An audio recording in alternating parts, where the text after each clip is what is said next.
Ito na yung panhalo sardines dito sa gugulayin.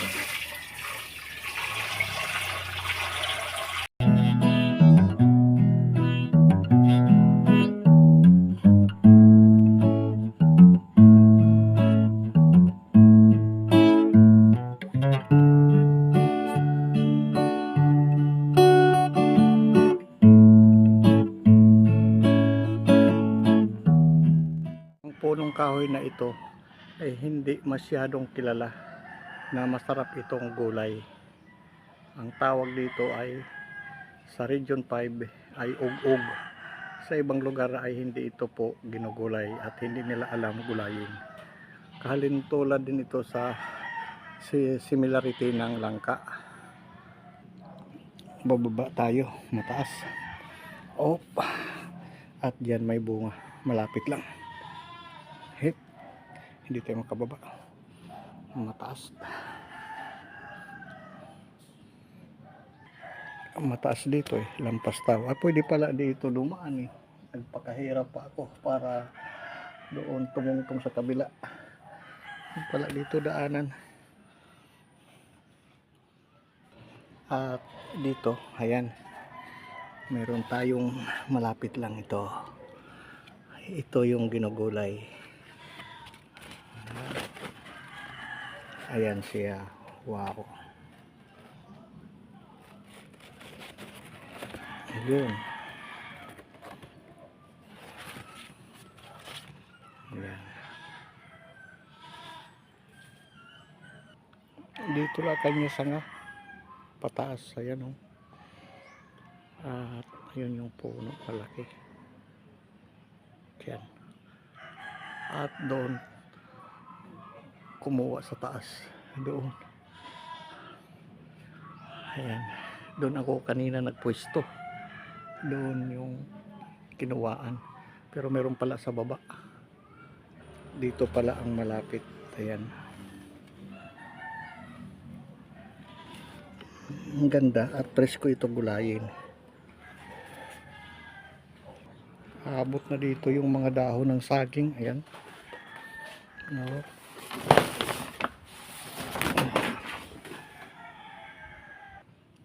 Mamaya makikita natin kung paano gulayin. Wow, balik na tayo.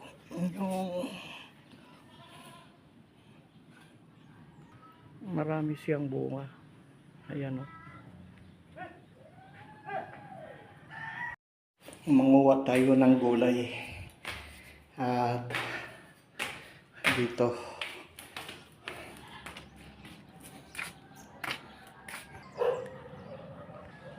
bago tayo magpapatuloy, shoutout po sa lahat na nag-subscribe sa Kislap Hunter TV at sa mga manonood, maraming salamat po sa inyong pagsusubaybay. Itong gugulayin ay hindi masyado kilala ito sa ibang lugar. Ang tawag dito sa puno na ito ay ug-ug.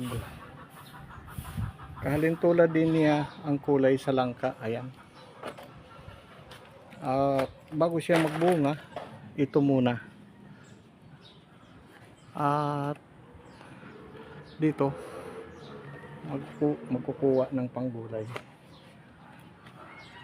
Ang bunga nito parang langka. Ayan. At ganyan ang tama. Pag malaki na, matanda na, ay hindi na po yan magugulay. At tukunin natin. Ayan. Mayroon size nito ang pagkuha bago gulayin. Hawak natin.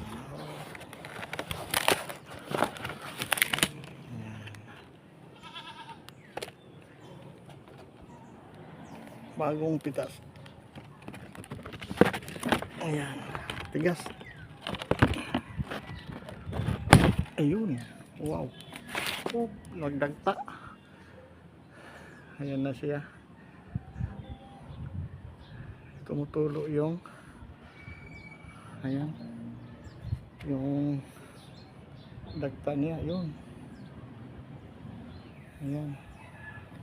Tumuturo siya. Yun yung malagkit.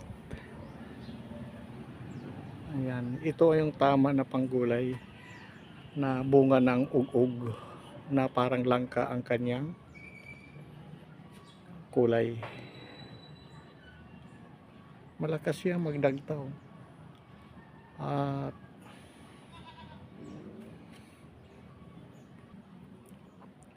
ayan o, matalsik sa balat, hindi naman makati pero malagkit siya pag dumikit. Ayan, sa balat. Malakas siya magdagta. Ayan o, tumutulo siya. Ayan.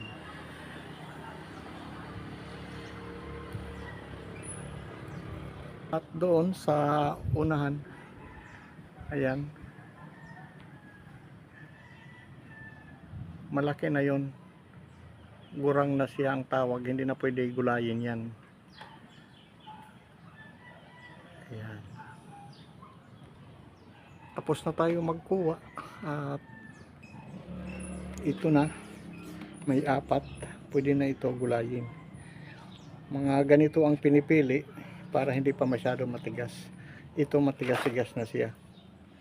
At masarap ito lagyan ng ligo o sardinas.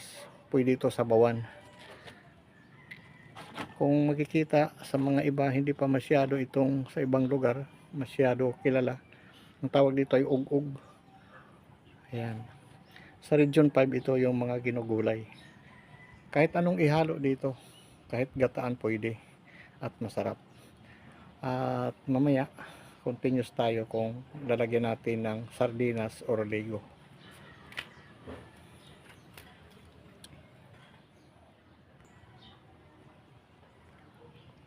Preskong gulay na ug-ug o bunga.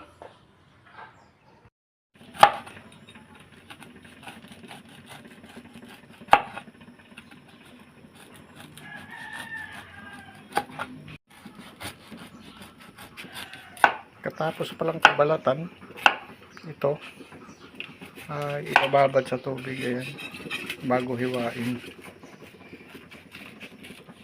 Yan siya, parang langka. Ayun, ang butas-butas niya. Ang purpose nito na binababad sa tubig katapos balatan para hindi siya mangitim-ngitim. Ayan, ayan.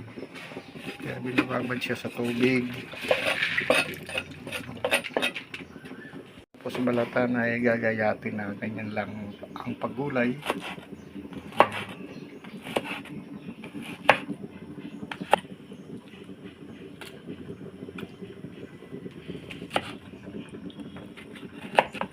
Wala siya balat kung makikita natin. Ay sorry, wala siyang buto.